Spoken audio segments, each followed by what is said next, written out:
వాళ్ళు ఏం చేస్తున్నారు, రాజు కోపం వచ్చి వాళ్ళని అగ్నిగుణంలో వేస్తున్నారు. అయితే అక్కడ ఏం జరుగుతుంది, 22వ వచనంలో వాళ్ళు వేసిన వెంటనే ఆ జ్వాలను ఏడంతలుగా దాన్ని పొడిగించమని అడుగుతున్నారు. ఏడంతలు పొడిగించడం వలన అప్పుడు కూడా ఏం రావలేదు, వాళ్ళ శరీరము కాలిపోలేదు అన్నమాట. ఎందుకొరకు? దేవుడిని కనపరిచినట్టుగా మనం చూస్తున్నాం అక్కడ కదా. దేవుణ్ణి ముందు పెట్టి దేవుని కార్యానికి వాళ్ళు ప్రతిఫలంగా ఇచ్చారు, మొదటి స్థానం ఇచ్చారు దేవునికి. అందువల్ల వాళ్ళని ఏం అందలేదు, మరణం వాళ్ళని అందుకోలేదు. ఇక్కడ సరే చూద్దాం. చూసినట్లయితే చూద్దాం. మార్కు రాసిన సువార్త 6వ అధ్యాయం. మార్కు సువార్త 6వ అధ్యాయం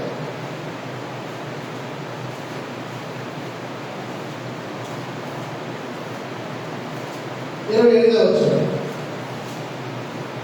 27. వెంటనే రాజు అతని తల కమ్మని ఆజ్ఞాపించి ఒక బంధువులను పంపడం. వారు వెళ్ళి చెరసాలలో అతని తల పెట్టి పల్లెంలో అతని తల పెట్టి తెచ్చి ఆ చిన్నదానికి ఇచ్చిన, ఆ చిన్నది తల్లికి ఇచ్చిన. ఇక్కడ ఎవరిని చరిత్ర చేసేట్టుగా మనం చూస్తున్నాం. ఎవరి యొక్క చరిత్ర?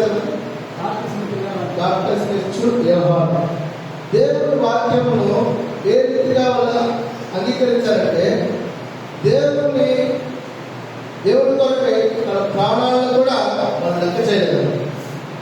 బాప్తిస్మం యోహాను చేసినటువంటి తప్పు ఏంటంటే, ఏ తప్పు చేయలే, దేవుడికి మార్గాన్ని సిద్ధపరిచాడు అంతే.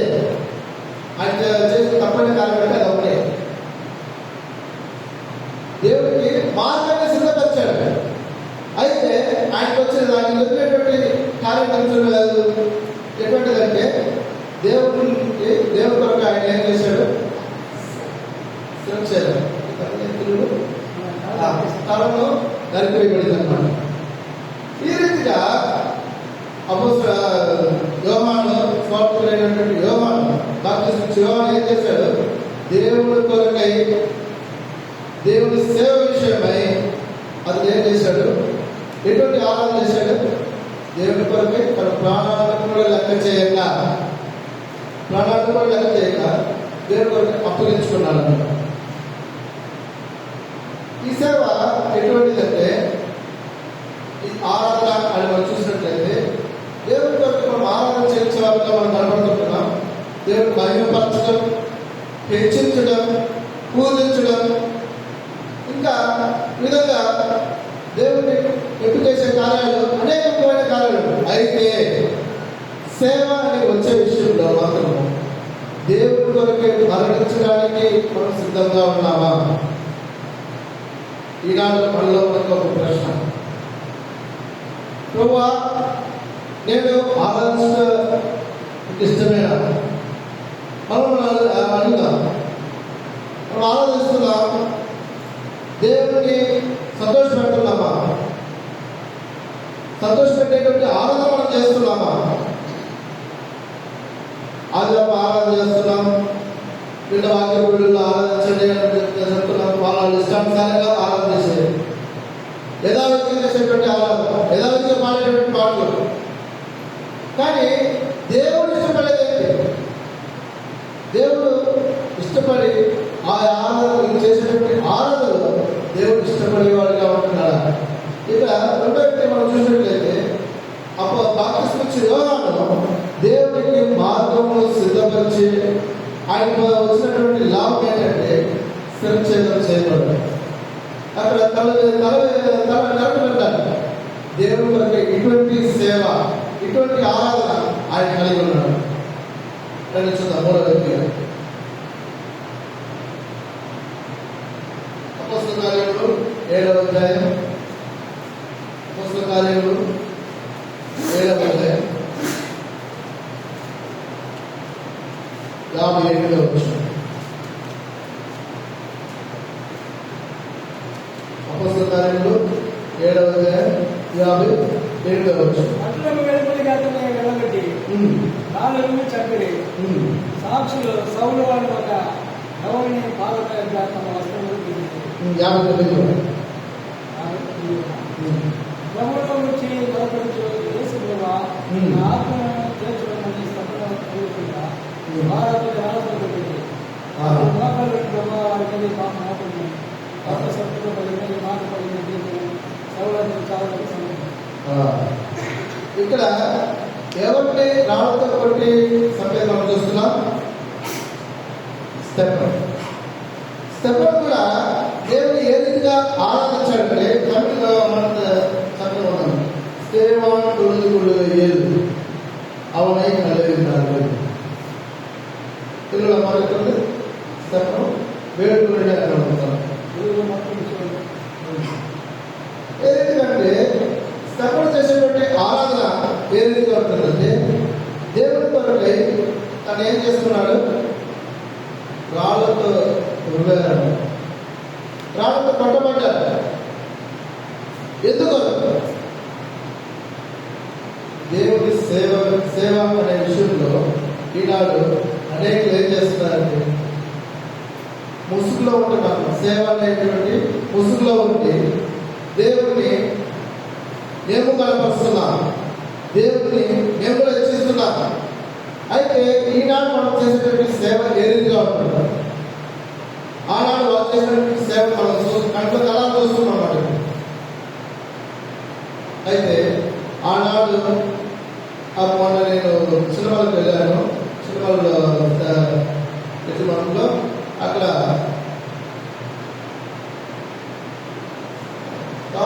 ఏ రీతిగా అక్కడ వెళ్ళి ఆ గుహలోకి వెళ్ళి చూసేటప్పుడు ఆయన అడుగులు అక్కడ ఉన్నాయని అక్కడ రాయబడింది. అక్కడ సహోదరులు వాళ్ళందరూ వెళ్ళి చేసి అక్కడ ప్రారంభం చేసి సంతోషంగా మాట్లాడుతున్నారు. అప్పుడు నేను ఒకటి తలెత్తాను.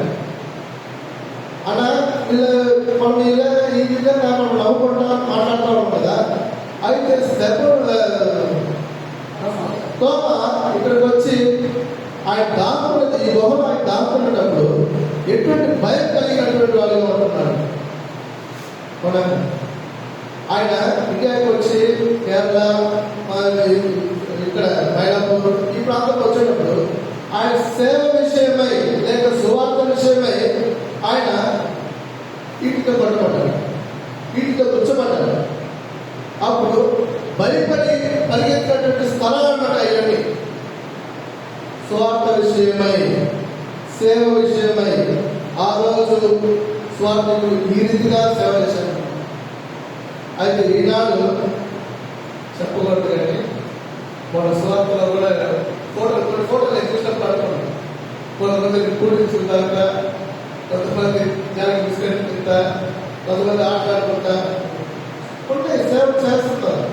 కానీ ఆ రోజు వాళ్ళు చేసిన సేవకి ఈ రోజు మనం చేసినటువంటి సేవకి ఉండేటువంటి డిఫరెంట్ మనం చూసినట్లయితే ఆ రోజు వాళ్ళు చేసినప్పుడు అవన్నీ లేవయ్యా, ఈ రోజు మనకి ఇవన్నీ ఉన్నాయి కాబట్టి మనం అనుభవిస్తున్నాం అనొచ్చు.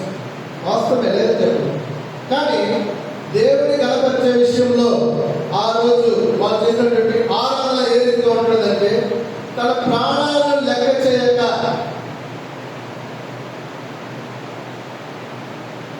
తన మీద దెబ్బలు తెచ్చుకున్న వారుగా ఉన్నారు. ఎందుకంటే స్వార్థ విషయమై లేక సేవ విషయమై దేవుడు ఈ రీతిగా ఆరాధించారు. ఇది ఎట్లా ఆరాధన అయితే అని మీరు అడగచ్చు. ఇది ఏ రీతిగా ఆరాధన అవుతుంది అంటే ఆరాధన దేవుడు హెచ్చించి గణపరిచేది మాత్రమే ఆరాధన. దేవుడి కొరకై దేవుడి విషయమై అక్కడ స్వార్థ చెప్పే విషయంలో దేవుడి కొరకై మనము ఏం చేస్తున్నాం? మనం చదువుతున్నాడు మత్తయి సువార్త 5వ అధ్యాయం, మత్తయి సువార్త 5వ అధ్యాయం 11వ వచనం 12వ వచనం 11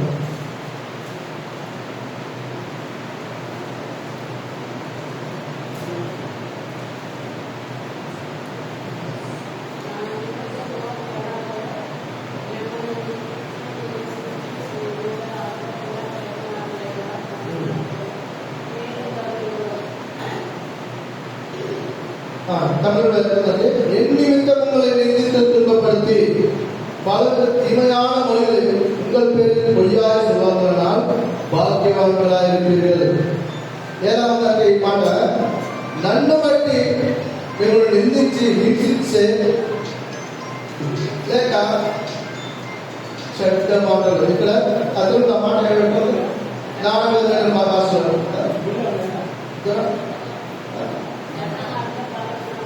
చెడ్డ మాటలు.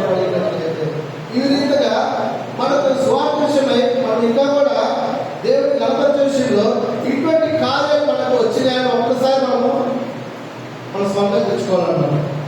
ఏ రీతిగా మనం స్వార్థ విషయమై మనల్ని ఎవరైనా హింసించారా, లేక స్వార్థ విషయమై మనల్ని ఎవరైనా నిందించారా, ఇంకా స్వార్థ విషయమై నానావిధమైన మాటలతో మనల్ని తిట్టారా, ఇంకా చెప్పాలంటే వీటిని బట్టి మనల్ని బట్టి వాళ్ళు అబద్ధంగా ఎవరైనా ఈ విధంగా చేశాడంటే అబద్ధంగా చెప్పారా, ఇలా చేస్తే మాత్రం మీరు ఏమవుతారు?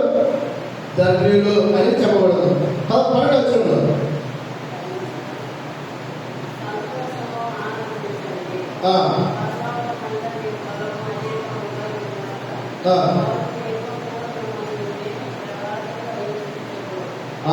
సంతోషించి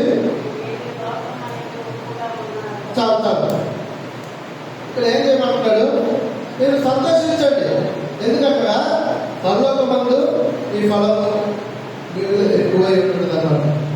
ఎక్కువగా ఉంటున్నది కనుక మీకు ముందుగా వచ్చినటువంటి ప్రవక్తలు ఆ రీతిగా హింసలు పొందారు కదా, ఆ రీతిగా హింసలు పొందారు కదా, లేక వాళ్ళు ఏం చేయబడ్డారంట?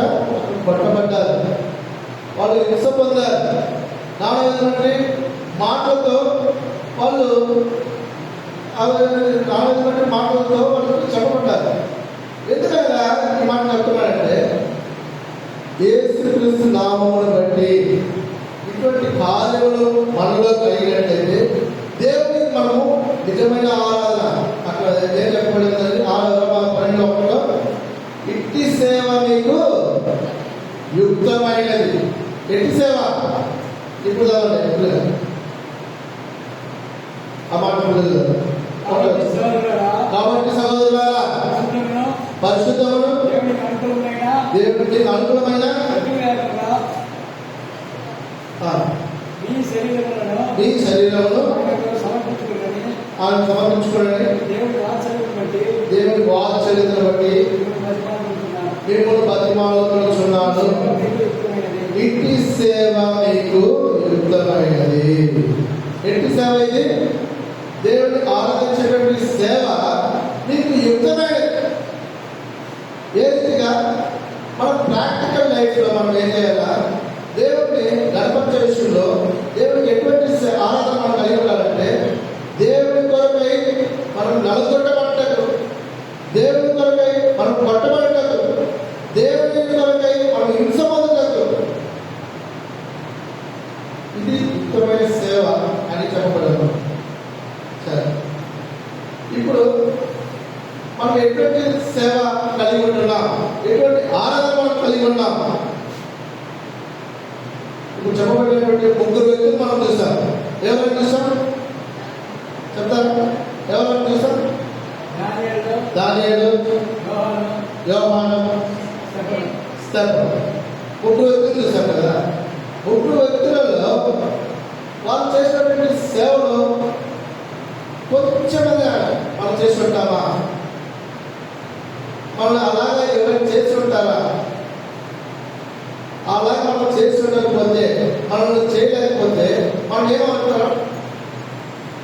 మనం ధన్యుమా? అట్లా మాట కాలేదని చెప్పకూడదు.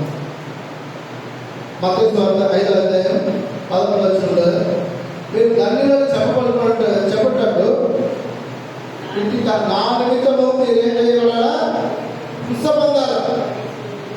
నన్ను బట్టి మీకు నిందించబడాలి. నన్ను బట్టి మీకు నానా వాసంతో మీకు తిట్టబడాలి. ఆ రీతిగా చేస్తేనే దేవుడు మనం గణపరిచేలాగా ఉంటాం. మనం ఈ మాట నేను చెప్పటం నేను యోగ్యుడా అని అడిగేటప్పుడు ఈనాడు సేవకులు ఎంతో మంది ఏదో వస్తున్నాం, వాక్యం చెప్తున్నాం, పోతున్నాం అంత మాత్రమే. లేక సువార్త విషయం వెళ్ళేటప్పుడు పాట పాడుతున్నాం, వాక్యం చెప్తున్నాం, వస్తున్నాం అంత మాత్రమే. అయితే ఆ ఒక్క క్షణం మనము ముందు జీవితాన్ని, వాళ్ళ జీవితాన్ని మనం పరిశీలించి చూసినట్లయితే వాళ్ళు చేసినటువంటి సేవలో ఎంత ఏమాత్రం కూడా మనం కొంచెం చేసేటట్టు లేదన్నమాట. అయితే ఆనాడు వాళ్ళు చేసినటువంటి ఆ సేవలో చూసినట్లయితే మనము వాళ్ళు ఏం చేస్తున్నారు, వాళ్ళ ఫలితము ఎక్కడ దాన్ని వాళ్ళు గ్రహిస్తున్నారు. ఈ ఫలితము పరలోకమందు అధికమములు 12 మాటలు పరలోకముల ఫలం మిగుజాయుడు. ఇప్పుడు మాట్లాడుకుందాం.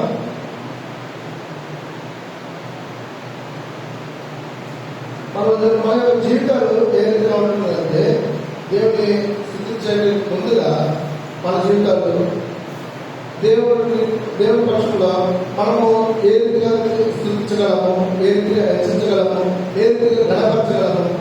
మన జీవితాలు సరిపోతాయా మనం చూసినట్లయితే మన జీవితాలు ఎందుకు పనికినటువంటి జీవితం, ఏ మాత్రము మంచి అనేటువంటి కార్యక్రమంలో లేని ఎదురుగా ఉంటున్నాం. మనము అపవాదికి లోనైన వారుగా ఉంటున్నాం. అటువంటి మనలను దేవుడు రక్షించుకొని ఈ లోకంలో ఇదిగో కొంత జనమే, ఈ కొంత జనంలో దేవుడు ఏర్పరచుకున్నాడు. ఆయన స్థుతించుకోవడానికి, ఆయన్ని కనపరచుకుంటే. అయితే మనం ఏం చేస్తున్నాం, దేవుడికి ఏదో 2 ముక్కలు ఆ విధంగా వేసినట్టుగా మనం దేవుడిని స్థుతించి వెళ్ళిపోతున్నాం. అయితే సేవ లేక ఆరాధన ఈ రెండుని మనం కంపేర్ చేసుకొని చూసినట్లయితే ఇట్టి సేవ మీకు యుక్తమైనది. ఇప్పుడు మనం ఏం చేద్దాం, రోమ 11వ అధ్యాయం 36వ వచనం, తర్వాత 12వ అధ్యాయం 100వ వచనం. ఈ రెండు కలిసి చదువుతాం మనం, కలిసి చదువుతాం. రోమ 11వ అధ్యాయం 36వ వచనం కలిసి చదువుతాం. சர்வமும் அவர் மூலமாயும் அவருக்காகவும் இருக்கிறது, அவருக்கு என்றென்றைக்கும் நிறைவேறாதாக. ஆமென். இப்ப 12வது வசனம். அப்படி இருக்க சகோதரர், நீங்கள் ஒரு சரீரத்தை பரிசுத்தமும் தேவனுக்கு பிரியமான ஜீவபலியாக ஒப்புவிக்க வேண்டும். தேவனை இரங்கல் பண்ணிட்டு உங்களை எழுப்புகிறேன். இதுவே உங்கள் செய்யப்பட்ட புத்தியுள்ளார்கள். మనం చేయగలిగినటువంటి యుక్తమైన ఆరాధన, ఇటు సేవ నీకు యుక్తమైనది. ఇదే నీకు చేత బుద్ధియుల ఆరాధన. మనము బుద్ధిమైనటువంటి ఆరాధనగా లేక ఇటు సేవ యుక్తమైనదిగా మనం ఏ రీతిగా చెప్పగలరు. ఈనాడు మనం చూసినటువంటి ఈ 3 వ్యక్తుల వల్లే మనము ప్రాక్టికల్ లైఫ్ లో ఇటు కార్యాలు మనం అనుభవించే రీతిగా దేవుడిని స్థుతించగలమా, దేవుడిని ఆరాధించగలమా, దేవుడికి సేవ చేయగలమా. ఈ సేవ చేయట్లో మనం దేవుడిని ఆరాధిస్తున్నాం అన్నమాట. లేక ఆయన నిమిత్తమై మనం హింస పొందేటప్పుడు, ఆయన నిమిత్తమై మనం కొట్టబడేటప్పుడు దేవుడిని ఆరాధిస్తున్నాం అన్నమాట. ఈనాడు ప్రాక్టికల్ లైఫ్ లో ఇది మనము అనుభవించే రీతిగా మనం చూస్తున్నాం. ప్రభువా, ఇంతవరకు నేను ఇటువంటి సేవ, ఇంకో మాట కూడా, ఇల్లు రక్తం సిద్ధపడుతున్న దాకా ఇల్లు ప్రయాసం కూడా వెళ్ళాయి. ఇక్కడ మాట ఏ రీతిలో ఉందంటే ఈ మాట, రక్తం చిందించినంతగా మీరు ఇంకా సేవ చేయలేదు అని ఆ మాట అంటారు. ఈ రీతిగా మనము దేవుడి సేవ విషయమై ఇటు కార్యాలను పొంది ఉంటామా. ఇది కూడా ఒక ఆరాధన. ఈనాడు దేవుడు మనతో కూడా మాట్లాడుతున్నాడు.